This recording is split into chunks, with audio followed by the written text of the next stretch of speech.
સૌરાષ્ટ્ર યુનિવર્સિટીમાં વર્ષ 2017માં 9 કરોડના ખર્ચે નિર્માણ પામેલો આંતરરાષ્ટ્રીય કક્ષાનો સ્વિમિંગ પુલ શોભાના ગાંઠિયા સમાન બની ગયો છે। છેલ્લા 6 મહિનાથી સ્વિમિંગ પુલ બંધ હાલતમાં ધૂળ ખાઈ રહ્યો છે। કાયમી સ્વિમિંગ કોચ ન હોવાથી અને મેન્ટેનન્સનો ખર્ચ વધુ હોવાથી સ્વિમિંગ પુલ બંધ કરવામાં આવ્યો છે, જેને કારણે સ્વિમિંગ પુલમાં ગંદકી જોવા મળી રહી છે। સ્વિમિંગ પુલ સદંતર બંધ કરી દેવામાં આવતા યુનિવર્સિટીના સત્તાધીશોની વહીવટી અણઆવડત સામે સવાલો ઊભા થઈ રહ્યા છે।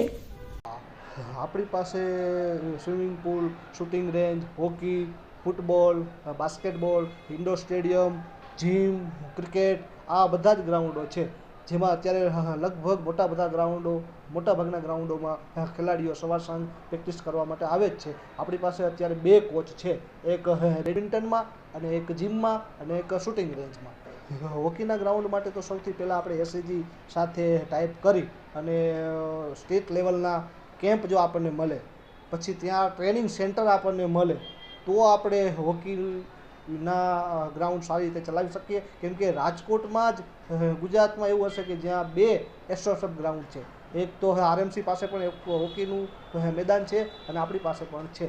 એટલે આવનાર સમયમાં એસએજી આપણને સેન્ટર આપે અને સારા ખેલાડીઓ તૈયાર કરવા માટે એની તક આપે તો આપણે સારી રીતે ચાલી શકીએ। અત્યારે ઓપન છે બધા લોકો માટે કે હોકીમાં જેને પ્રેક્ટિસ કરવી હોય એ બધા લોકો અહીંયા પ્રેક્ટિસ કરવા માટે આવે।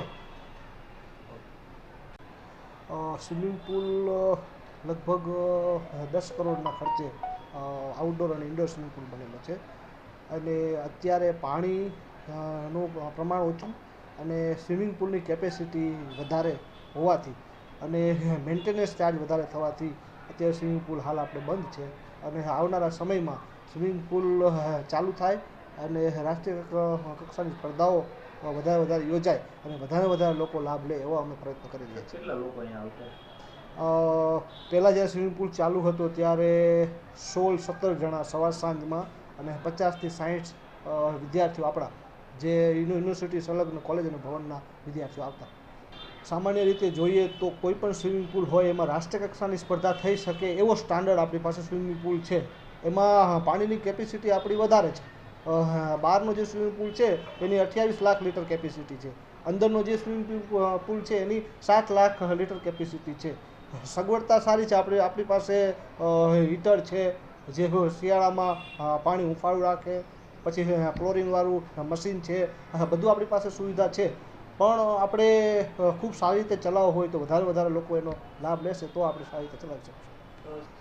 ના, પહેલાં આપણી પાસે જે કોચ હતા એ છે ને કુણાલભાઈ ટાંક હતા, અત્યારે રાજકુમાર કોલેજમાં સ્વિમિંગ કોચ તરીકે છે, પણ એ કોચના હિસાબે આપણે બંધ નથી કર્યો, પણ મેન્ટેનન્સ ચાર્જ વધારે છે, જેની આવકના પ્રમાણમાં 15થી 20 ગણું મેન્ટેનન્સ આપણે ત્યાં થાય છે, એટલા માટે અત્યારે આપણે હાલ પૂરતો સ્વિમિંગ પુલ વર્ષે કેટલું મેન્ટેનન્સ થતું અને કેટલી આવક થતી?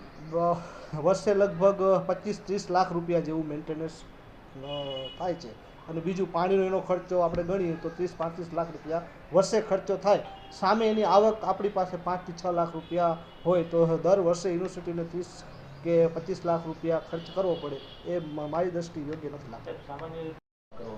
હાલમાં આપણે બોર્ડ ઓફ સ્પોર્ટ્સની મિટિંગ મળવાની છે, એમાં જે બધા જ ગ્રાઉન્ડમાં જે પણ લોકો આવે એના માટેની ફીમાં નોમિનલ વધારો કરશું તો આપણી પાસે લોકો આવશે અને બધા જ લોકો આવી શકે એના માટે કોચની પણ વ્યવસ્થા કરશું।